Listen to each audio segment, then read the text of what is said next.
Namaste. Swasti Dev had asked a good question that if God is Antaryami, that is, He resides in all hearts of all beings and He knows everything, then why do we need to pray? Why do we need to ask Him or tell Him about our sufferings or our needs? Now I'll try to look at the question from all different perspectives that I can think of. Let's first see how important is prayer in our Hindu culture. See, all the puja, all rituals, even the mantras like Mrityunjay mantra, Gayatri mantra, all these are formulated according to prayer. These are all prayers. Rituals also are based on prayers actually. From birth to death, when a baby is born, the Janma Sanskar, Upanayan Sanskar, Annaprasan, whatever, and then marriage, and then even after death, the Shraddha ceremony. All these rituals are based on prayer, that may the baby that is going to be born be healthy. After being born, may the baby have a healthy life, and then in marriage, may there be a harmonious relationship between the couple. And even after death, may the soul have a smooth transit to the afterlife. All the rituals are based on these kind of prayers, prayerfulness. So, in Hindu culture, prayer is very important. So, if we look at the question from this perspective, that just as we don't need to pray to fire to give us heat and light, because it's the nature of fire anyway, then if we imagine a compassionate God who is all-knowing and is compassionate anyways, then why do we need to tell? Because compassion is His nature and He knows everything, He's doing everything. So why do we need to pray? I remember the question when it was asked to Pondicherry mother. She said that prayer is prioritizing my own necessity in my own mind first, and then connecting to the divine also, and the grace that we receive, because we believe that if we believe that the divine is listening and will grant our prayers.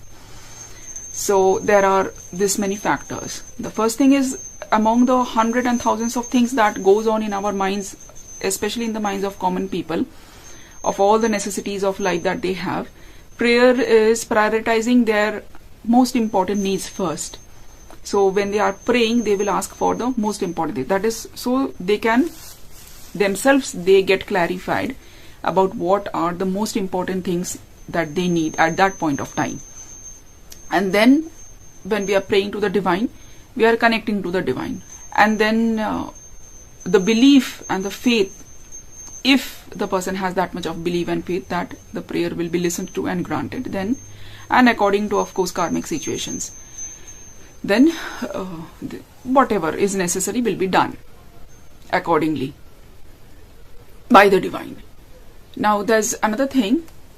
If one sees at the picture in this way, that everything is fated or everything is destined to happen, whatever is happening, individually and also collectively in the society, and whatever has been arranged, all the circumstances and all the situations, no matter how much we feel that it's intolerable or it's too much of suffering or whatever, even then all these experiences are needed for the evolution of humanity, individual evolution and the collective evolution. Then even then, what's the need for prayer? See, whatever has been destined, that is what our higher soul has, oversoul has arranged for us. But even then, we also, as a shadow, or as as the shadow of that same being, higher being, we also have a perspective, we also have our opinion, and that is granted to us. We have that liberty. So of course we can interfere and we may try to manipulate things according to our preferences. That is granted. That is why there is the need of prayer. Things can change according to our prayers, according to our intensity of yearning. Even if one thinks that prayer is a kind of selfishness, if we are asking for that we need a job or something else, it's all selfishness, even then it's okay. Like whatever our needs are, it's important to us, isn't it? As long as we are in this dimension, in this life, and going through these experiences, then whatever it is that any person is asking for, it's okay. There's nothing wrong with it. Also, prayer for the whole of humanity, for world peace, for nature, for earth, for the elements, everything is there. Like, you can, it's individual choice. Anybody who wants to pray for the world, or praying for yourself, or whatever you are praying for, it's okay. Like, do whatever seems right to you, isn't it? It's okay. And even when one feels that, I don't need to pray, whatever I want, I'll do it myself. You have that kind of attitude when everything is going smoothly, actually.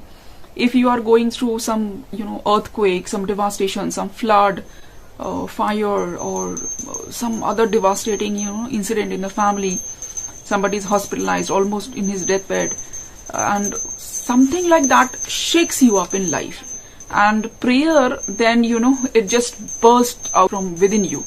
At that time, you can't maintain that attitude that, I'll do it myself, I don't need to pray for things, this and that. So there are circumstances in life, and it's good to have that humility, that after all, we are tiny insect-like beings living on earth, and this whole huge life is flowing, and everything seems to be all uncertain and changing, ever changing, this flux of life. And it's good to have that kind of humility, that after all, what power do we have? We have almost no power ourselves.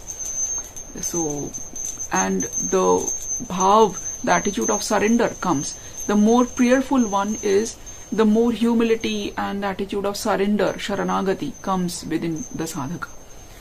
So even then, prayer is a good thing.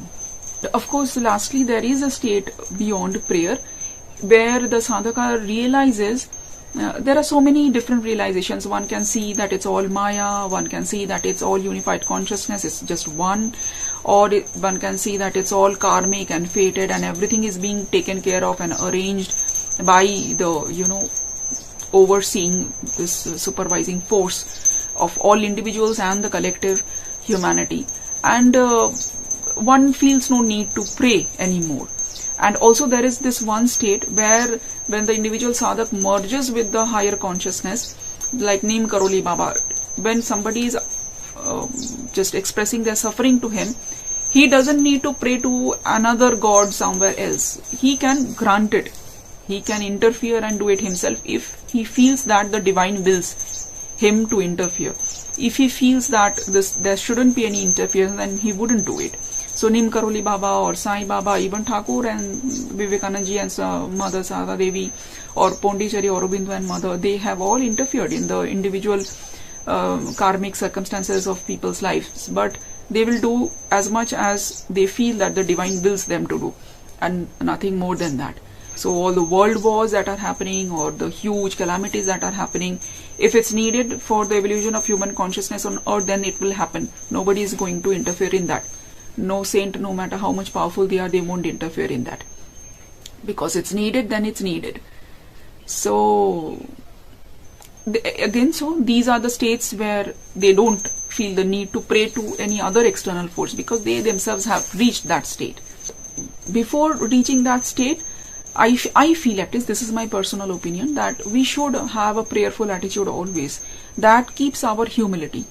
That maintains our humility in front of the divine, and it always keeps us conscious of our littleness, and how much little power do we have in this huge flux of life.